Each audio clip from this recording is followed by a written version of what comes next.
Hola, hola, bienvenidas y bienvenidos a Aprende en Casa 3, un espacio en el que vamos a poder estudiar y divertirnos desde nuestros hogares. Y el día de hoy nos acompaña la maestra Cecilia Vargas, a quien le doy la más cordial de las bienvenidas. Y vamos a tener el gusto de estar con ustedes en esta clase de quinto grado de Historia. ¿Están listos? Vamos con Ajo Listo y comenzamos. ¡Hola! ¡Vamos a ver el siguiente video! Buenas prácticas para seguir adelante. Como todos sabemos, la COVID-19 es una enfermedad que se contagia muy fácilmente entre las personas. Por eso hay que continuar cuidándonos siguiendo las buenas prácticas que ya todos conocemos para evitar contagiarnos. Utiliza cubrebocas, no salgas de casa. Si tienes que hacerlo, recuerda que es obligatorio utilizarlo. Mantén una distancia mínima de 1,5 metros entre tú y los demás. Lávate las manos muy seguido con agua y jabón por lo menos durante 20 segundos o aplica desinfectante a base de agua y alcohol. Desinfecta las superficies de los objetos que más utilizas. También las cosas que compres en la tienda o en el supermercado. Sigamos luchando juntos contra este virus, cuidándonos los unos a los otros. Es muy importante continuar con las recomendaciones para evitar contagios de COVID. Trata de no salir de casa a menos que sea muy necesario. Si lo haces, utiliza el cubrebocas. Lava tus manos frecuentemente con agua y con jabón, por lo menos durante 20 segundos.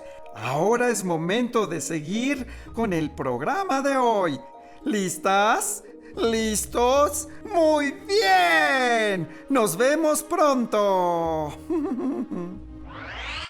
Alumnas y alumnos que nos ven desde casa, es un gusto tenerles de regreso. Ahora sí, vamos a comenzar con nuestra clase de historia.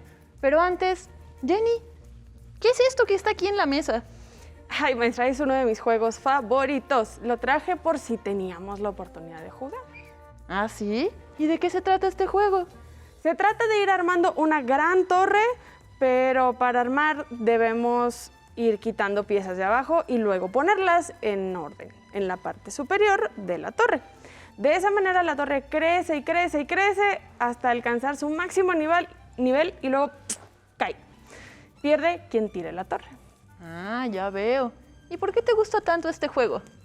La verdad, me gusta mucho armar torres, pero en particular este juego me parece interesante porque me recuerda que cuando algo crece sin bases sólidas, llegará un momento, un punto muy específico en que se desestabilizará y caerá. Qué interesante, ¿eh? Esto que comentas me recuerda al tema que veremos hoy en clase y me parece que se cumplirá tu deseo de aprender jugando. ¿Te gustaría intentarlo? ¡Uy, claro que sí, maestra! Pero entonces, ¿qué veremos en la clase de hoy? Para empezar, hoy nos introduciremos en un nuevo bloque de nuestro libro de texto. Este bloque nos habla de la conformación del Estado mexicano moderno a lo largo del siglo XX. Es decir, hoy vamos a aprender cómo pasamos de la época de los caudillos, que eran estos grandes personajes de la Revolución, como Francisco Villa y Álvaro Obregón, ¿cierto? Exacto. Es decir, cómo pasamos de la época de esos personajes, la difícil época revolucionaria, a una nueva etapa histórica de México. A pesar de las crisis políticas en las 6 décadas que van de 1920 a 1980, se consolidó como un país con instituciones que hacen valer las leyes y las normas establecidas en la Constitución política. Esto puede parecer fácil, pero en realidad el siglo XX mexicano fue un periodo con muchos cambios, en el que se modificó la forma en la que hasta el momento estaba constituido nuestro país. O sea que en este periodo se conformó una nueva estructura para México. Exactamente, correcto. En esta etapa hubo cambios importantes en la organización política y económica de nuestro país, aunque tal vez la transformación más profunda y visible fue la de la sociedad. ¿Te parece si comenzamos con la clase? Me parece perfecto, pero hay algo que todavía no entiendo. ¿Cómo esta nueva estructura que se va a conformar en México durante este periodo se relaciona con mi juego? Ah, muy fácil. Tu torre puede ayudarnos a representar esta estructura socioeconómica de nuestro país, que de 1920 a 1982 experimentó una serie de transformaciones que se sustentan en 4 procesos principales. la consolidación del sistema de educación pública, la industrialización, la urbanización y el crecimiento demográfico. Cada uno de estos procesos lo vamos a representar con los diferentes colores de tu torre: naranja, azul, verde y amarillo. Estos bloques de colores, entonces, simbolizan los distintos procesos que le dieron estructura a nuestro país durante este periodo. Ah, ok, ahora sí ya me quedó claro. Entonces, comencemos. ¡Súper! Como recordaremos, desde la época de la Reforma Liberal, una preocupación constante era la educación. Así es. Por ello, el artículo 3º de la Constitución habla precisamente del derecho de los mexicanos a tener educación laica, gratuita y obligatoria. Así es. Como resultado de la Revolución Mexicana, el derecho a la educación quedó establecido en la Carta Magna de 1917. Sin embargo, aún hacía falta encontrar los mecanismos para convertir este derecho en una realidad al alcance de todos los mexicanos. O sea que necesitábamos que la educación no quedara garantizada solo en papel, sino que se pudiera volver realidad a través de la construcción de escuelas y de la formación de maestros, ¿correcto? Exacto. Pero antes, hacía falta consolidar una institución capaz de crear y aplicar los planes educativos para que fuera posible difundir la cultura a todos los mexicanos. ¿Sabes cuál es esta institución? Me imagino que la secretaría que se encarga de la educación en México. Claro. Por ello, el 3 de octubre de 1921 se creó la SEP, secretaría dedicada a fomentar la educación pública con la finalidad de darle al gobierno federal la máxima autoridad para educar a la infancia y a la juventud mexicanas y así lograr la unidad nacional que tanto se buscaba desde la época de la independencia. De esta forma, la educación se convirtió en un pilar del desarrollo para esta nueva etapa de México. Vamos a empezar a armar nuestra torre con las piedras de color verde, que representan a la educación como un proceso de transformación de México. Tú colocarás una pieza que simboliza la importancia de la educación, pondré otra que representa la consolidación de la institución dedicada a la educación pública. Entonces, la educación es uno de estos procesos que mencionaste al principio, ¿correcto? Así es. Ahora bien, además de la educación, otro proceso que caracterizó a este periodo fue la industrialización. Este era un proceso de escala mundial que venía desde el siglo XIX. En la misma época, en muchos países empezaron a surgir fábricas de todo tipo, en las que se producían mercancías a una gran velocidad para satisfacer la demanda de una población cada vez más numerosa. La industria era sinónimo de modernidad, así que a partir de 1940, una prioridad de los gobiernos mexicanos fue el fomento de la actividad industrial para lograr el desarrollo del país. De esta forma, los gobiernos comenzaron a fortalecer las industrias que más rápidamente podían impulsar el desarrollo económico. ¿Te imaginas cuál de estas industrias podría haber sido la más importante? Pues según recuerdo, el petróleo se convirtió en la base económica de México durante muchísimos años. Exacto, Jenny, sí. El primer componente para lograr la industrialización de México estaba relacionado con la explotación del petróleo, que en esa época era una de las fuentes de energía más valiosas para la economía del mundo. Sin embargo, desde los tiempos del Porfiriato y hasta este momento, la mayoría de los recursos petroleros estaban en manos de las industrias estadounidenses e inglesas. Entonces, ¿cómo le hicieron si el petróleo mexicano estaba siendo explotado por empresas extranjeras? Pues el gobierno mexicano justo necesitaba reclamar para sí el derecho de explotar los recursos naturales, porque estos son la base de la riqueza y la prosperidad. En el caso del petróleo, como ya dijimos, se había convertido en uno de los combustibles más valiosos y útiles, además de que gracias a su procesamiento químico en esa época se estaban empezando a fabricar nuevos materiales, como el plástico, por ejemplo, con los que a su vez se producían muchísimos nuevos objetos, desde envases, ropa y hasta armas. Con un recurso tan valioso inundando los subsuelos mexicanos, para el gobierno resultaba urgente tomar medidas que le permitieran controlar. Así, el 18 de marzo de 1938 se decretó la expropiación petrolera. Entonces la expropiación petrolera tenía como fin la industrialización de México. No exactamente. Sería más correcto que dijéramos que la expropiación petrolera tenía como fin darle a México las riendas de su propio proceso de industrialización. Y esto no fue un asunto fácil, porque las compañías extranjeras que hasta entonces habían controlado la extracción del petróleo lucharon para que el gobierno mexicano no las desplazara. Desde el punto de vista de estas empresas extranjeras, ellas estaban defendiendo su capital invertido. Pero, desde la perspectiva del gobierno mexicano, este estaba defendiendo la soberanía nacional. En medio del conflicto, las empresas no estaban dispuestas a ceder, por lo que el presidente Lázaro Cárdenas decretó la expropiación petrolera. Ah, ok, ya entendí. ¿Y qué quiere decir expropiación petrolera entonces? Significa que el Estado mexicano le quita a las empresas extranjeras el control total sobre la producción y comercialización del petróleo en el territorio nacional.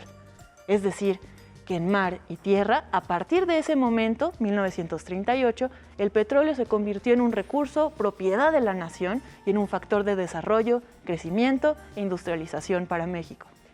Ya entiendo. Entonces, ¿podemos poner en nuestra torre las piezas que representan la industrialización? Claro, pongámosla de color azul. Tú pondrás una pieza que representa ese proceso y yo pondré otra pieza del mismo color que representa la expropiación petrolera. Perfecto. Gracias. Ok, voy primero. Eso. Ahí está. Muy bien. Para lograr esta industrialización del país, fue necesario, además de recuperar el control del petróleo, consolidar el manejo de las industrias mexicanas a través de instituciones. ¿Instituciones como cuáles? Instituciones que se encargaran del manejo de industrias como la electricidad, la siderurgia, los textiles y muchos otros sectores más. En México se conformaron muchísimas entidades paraestatales, algunas de las cuales siguen trabajando hasta el día de hoy. Una entidad paraestatal es un organismo que apoya al gobierno a administrar los recursos de determinadas industrias. Te invitamos a que investigues qué entidades paraestatales se encuentran en el estado donde vives. Me parece perfecto. Entonces, como parte del proceso de industrialización, se crearon estas instituciones. Ahora vamos a poner otra pieza azul en nuestra torre que represente este elemento de la industrialización. Este proceso de industrialización tuvo muchas ventajas, pero también trajo consigo algunos inconvenientes. Me imagino que una consecuencia de la industrialización fue el abandono de los pequeños agricultores del campo. Justamente, como efecto de la industrialización, se descuidó el campo mexicano, lo que se volvería en un grave problema para finales de este periodo. Para representar este descuido, la desatención y la falta de oportunidades laborales en el campo, vamos a quitar dos piezas de nuestra torre. ¿Me ayudas, Jenny? Claro.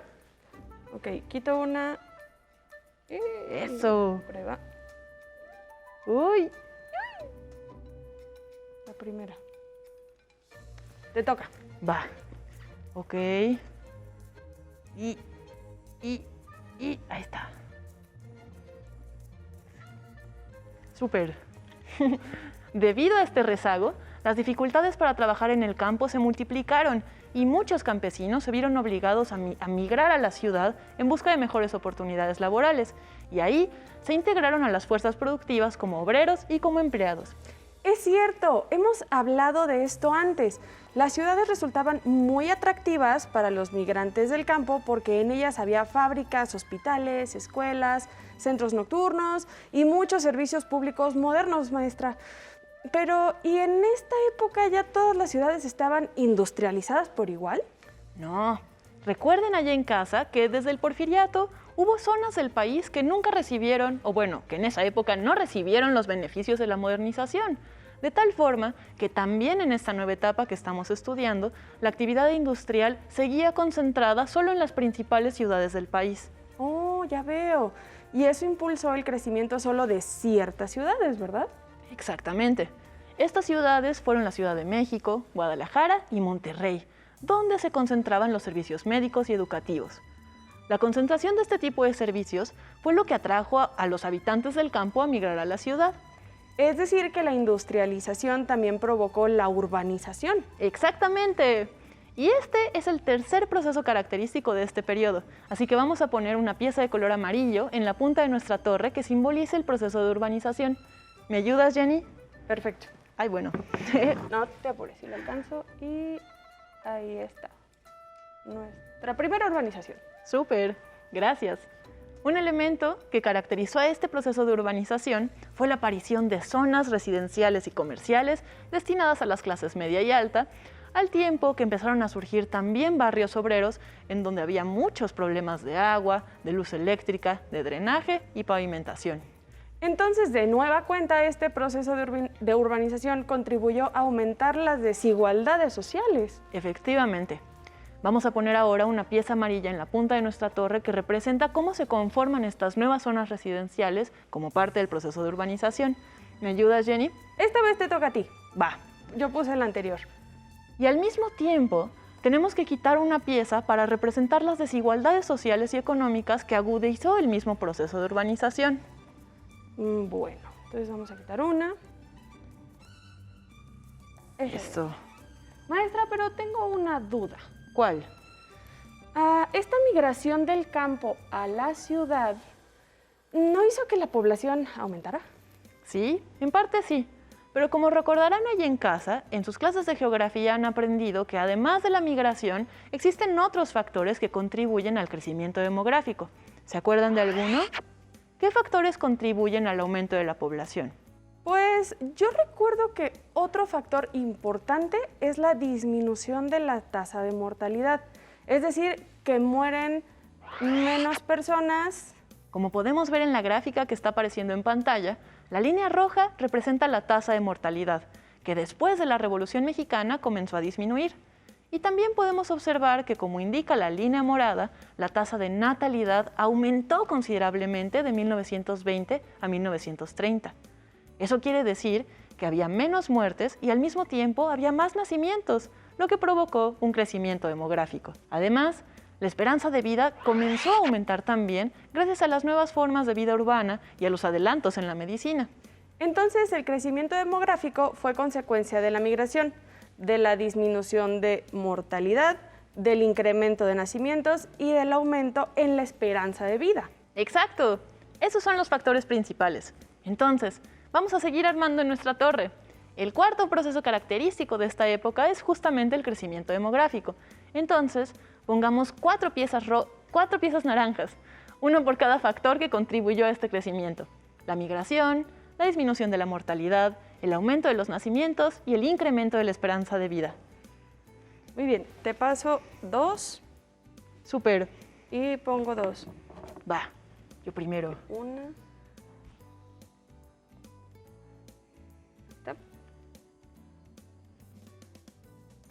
¡Ay! Ya se empieza a tambalear. Ya casi, ¡ah!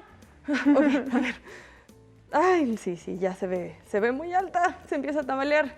Será mejor que seamos muy cuidadosos para evitar que se caiga. Exacto, debemos ser muy cuidadosos, principalmente porque aún nos faltan explicar otras cosas importantes que sucedieron en este periodo.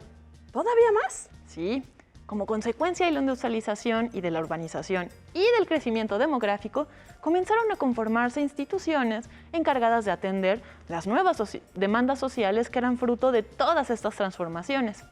Como la forma de vida urbana, la industria, las nuevas formas de trabajo y la condición económica, ¿cierto? Claro. Debido a esta nueva dinámica social, económica y política, surgieron instituciones destinadas a la salud, a la protección del trabajo, a promover el campo y a fomentar la vivienda digna, y muchas más que intentaban apoyar a la sociedad mexicana. Entonces, ¿ponemos otra pieza en nuestra torre? Por favor, esta pieza representará la institucionalización que experimentó México durante este periodo. Puede ser... Pon esta. Amarilla. Sí. Ok. Ay. Ya me tiembla la mano. Por otro lado, la expansión económica que vivió México a partir de la década de 1950 estimuló transformaciones sociales nunca antes vistas, como por ejemplo el aumento en los niveles educativos de la población y el surgimiento de nuevas demandas sociales y políticas. De esta forma, tenemos 3 fechas importantes que marcan el rumbo de esta etapa en México. ¿Te imaginas de cuáles son estas fechas? Un evento que yo considero importante es cuando se concedió el derecho al voto de la mujer. ¡Uf! Ese es un acontecimiento importantísimo de este periodo. Una de las demandas sociales más urgentes era conseguir que se reconocieran los derechos políticos de las mujeres, de tal forma que después de una larga lucha que había empezado desde los tiempos de la Revolución Mexicana, el 17 de octubre de 1953 se publicó el decreto que permitió que las mexicanas gozaran de una ciudadanía plena, el derecho al voto. Antes de esta fecha, las mexicanas no tenían derecho a votar ni a ser electas. Pero eso cambió en 1953 y el 3 de julio de 1955 las mujeres mexicanas ejercieron por primera vez en la historia del país su derecho al voto. Sí es cierto. Muy bien. ¿Pero qué otro acontecimiento consideras que fue importante? Te voy a dar una pista. Tiene relación con la necesidad de tener una educación para todas y todos. Con la educación. Ok, déjame pensar. Ya se había logrado concretar una institución dedicada a la educación. Ya había escuelas y también había maestras y maestros. ¡Ay! Ya sé lo que nos falta. Los libros. Claro, exacto. El 12 de febrero de 1959 se consolidó la comisión dedicada a definir las características y el contenido de los libros de texto gratuito, con la intención de contribuir a la educación gratuita y uniforme para todas y todos los mexicanos. Así que ahora vamos a agregar 2 piezas más en nuestra torre, una para representar el voto de la mujer y la otra, los libros de texto gratuitos. Pero maestra, dijo que se trataba de 3 fechas importantes y solo llevamos 2. ¿Cuál va a ser la tercera entonces? El tercer acontecimiento importante que marca el rumbo de esta época se trata del movimiento estudiantil de 1968. ¿Un movimiento estudiantil, o sea, de estudiantes? Así es. Como efecto de todos estos cambios estructurales en México, de la urbanización, de la industrialización, del crecimiento demográfico y obviamente de la educación, surgió una nueva y numerosísima generación de jóvenes que tenían demandas particulares. Estos jóvenes, que en su mayoría eran estudiantes, pedían una mayor democratización. Es decir, querían ser tomadas y tomados en cuenta para participar y tener voz en las decisiones de su escuela, de su comunidad y del gobierno. Lo que querían era que se les escuchara. ¡Claro! Por eso se organizaron en un movimiento, porque la unión hace la fuerza. Así es. Entonces, vamos a poner una pieza más en nuestra torre que representa el movimiento estudiantil que luchaba por democratizar las instituciones y participar en la toma de decisiones. Y también vamos a quitar una pieza, porque esto representa que las demandas sociales y políticas realmente no estaban siendo atendidas. Ok, ¿te parece si la ponemos verde porque eran estudiantes como la educación? Yo la pongo y tú quitas una. Va. Ay, qué miedo. A ver, ¿cuál será? No, esta. Uy.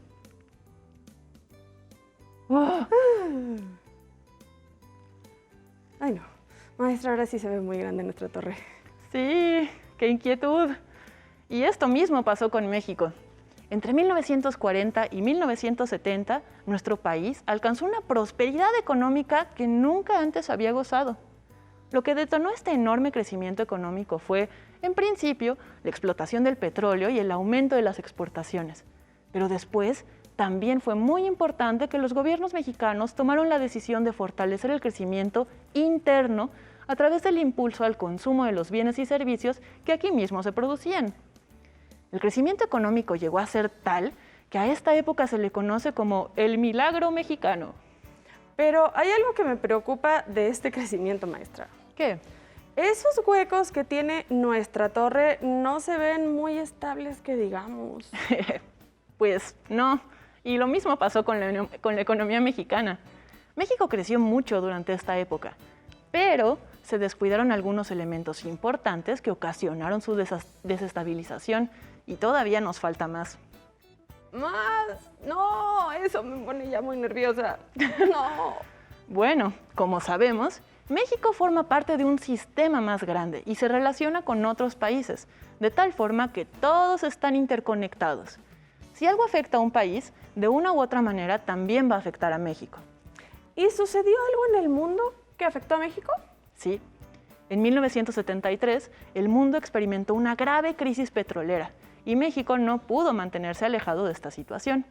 Entonces, comenzó una etapa de desestabilización que tendría como resultado un gran periodo de crisis para México. ¿Y qué provocó esta desestabilización? Bueno, pues fueron muchos factores y algunos ya los hemos mencionado, como la desatención del campo, el incremento de las desigualdades y el surgimiento de nuevas demandas sociales y políticas. Ahora hay que quitar una pieza que representa esta crisis que estaba viviendo el mundo. ¿Me ayudas? Ok. ¡Uy! En 1982, México pasó por una de las crisis económicas más fuertes de su historia. Los factores que intervinieron fueron muchos y los veremos más adelante en nuestras clases, pero por ahora es importante que entendamos que esta crisis frenó la prosperidad de México a pesar del gran crecimiento que había experimentado en años anteriores.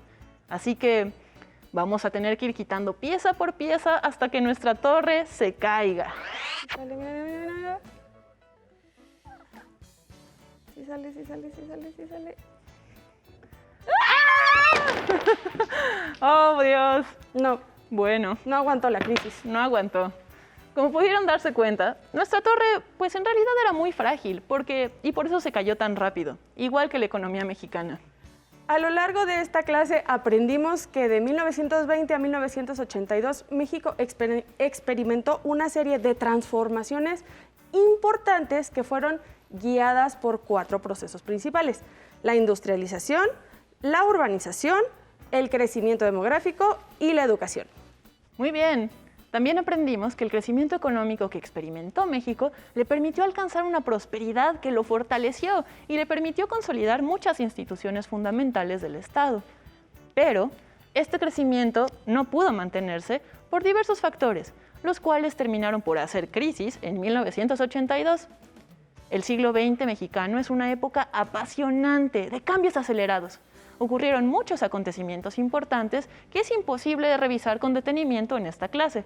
Así que te invitamos a revisar la línea del tiempo y el mapa histórico que aparece en las páginas 114 y 115 de tu libro de texto para que identifiques aquellos de los que hablamos en esta clase, pero también para que comentes con tu familia y tus compañeros aquellos otros acontecimientos que te llamen la atención.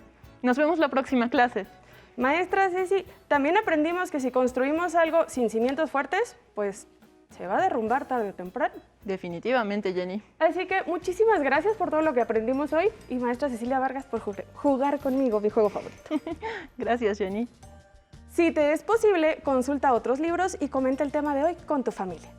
Si tienes la fortuna de hablar una lengua indígena, aprovecha también este momento para practicarla y platica con tu familia en tu lengua materna. Por hoy hemos terminado con ¿y después de la revolución qué pasó? Historia de 5º grado. Y espero lo hayan disfrutado tanto como nosotras. A continuación, educación física. Y nos vemos en la próxima. Pero antes, vamos a movernos un poco.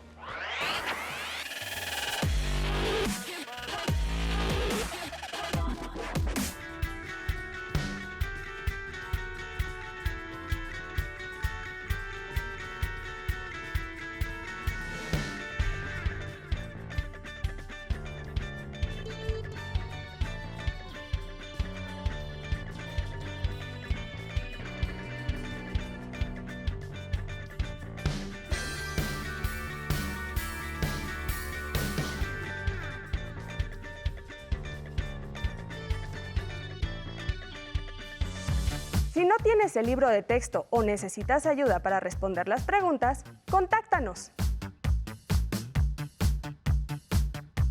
Para solicitar apoyo pedagógico, comunícate con maestras y maestros de lunes a viernes de 8 a 20 horas al teléfono 55 41 72 04 13 con 100 líneas. También puedes encontrar los libros de texto en la página conaliteg.sep.gov.mx. Si quieres volver a ver los programas de Aprende en Casa, los puedes encontrar en la siguiente liga: aprendeencasa.sep.gov.mx. ¡Nos vemos! ¡Hasta la próxima!